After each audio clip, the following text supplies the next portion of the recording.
maanta alxamdulillahi waxaa noo soo bilaabay shirkii oo xawaale iyo inji nabadeyntii iyo maanta noo bilaabay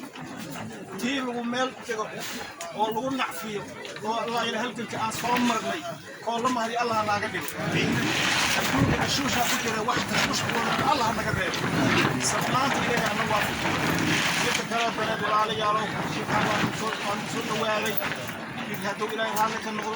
ayaan iskugu fadhiisan doonaa wax allaala waxay isniga dhammayn bidiyaan wada falakay doonaa hadduu ilaahay raalli ka noqdo waxaad ogaanaysiin saacaddan laga bilaabo walaalahayna eji iyo walaalahayna xawaadle beenkoodii bidiyaan kalayna hadduu ilaahay raalli ka noqdo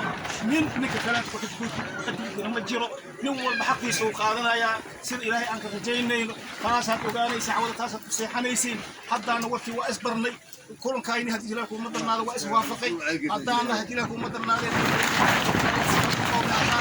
أي مرة كنسارين ولا جرنا بيزيانو